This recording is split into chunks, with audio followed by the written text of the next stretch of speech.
Imagine walking into a church. It is January, the year 897.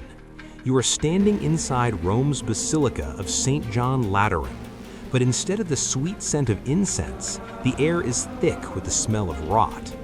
On the papal throne sits a man in full ceremonial vestments, but he isn't breathing. He has been dead for 7 months. Welcome to the most insane legal trial in history, the Cadaver Synod. This wasn't a nightmare. This was the reality of the Dark Ages.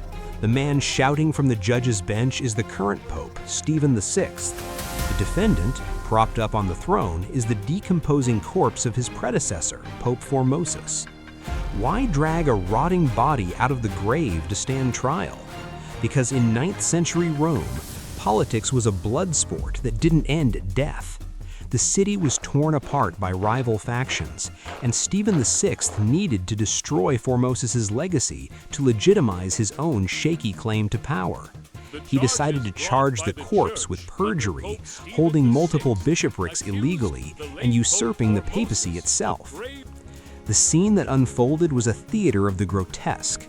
Formosus had been in the ground for nearly 3 seasons.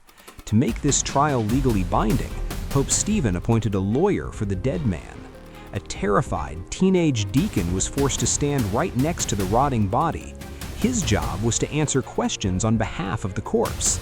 You can imagine the horror of that young man as Stephen VI screamed at the silent, grimacing face of the dead pope, "Why did you usurp the universal Roman see?" The deacon, trembling in the stench, had to stutter out denials for a man who could no longer speak. Stephen shouted accusations at the body, claiming Formosus had violated church law by moving from one bishopric to another. It was a mock trial in the truest sense, designed not for justice, but for humiliation. Unsurprisingly, the corpse lost the case.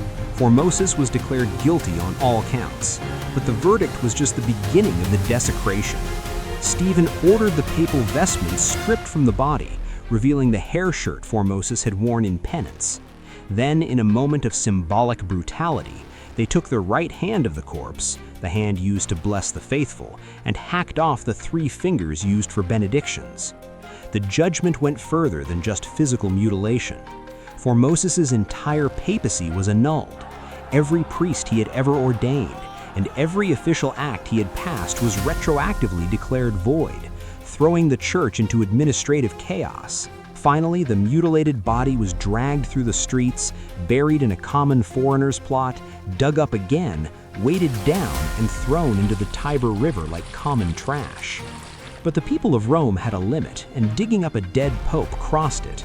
The macabre spectacle backfired instantly. Public outrage exploded at the treatment of Formosus. A mob rose up, deposed Pope Stephen VI, and threw him into prison. By the summer of that same year, the man who had screamed at a corpse was strangled to death in his cell. Meanwhile, rumors swirled that Formosus's body had miraculously washed ashore, having traveled 20 miles down the river. Fishermen claimed the body performed miracles, and eventually a later pope annulled the Cadaver Synod, declaring the trial illegal and reburying Formosus in St. Peter's with full honors. The Cadaver Synod remains the lowest point in the history of the papacy, a grim reminder of what happens when absolute power meets absolute madness. If you enjoyed this dark slice of European history, hit that like button and subscribe to Hidden Epics for more stories from the shadows of the past.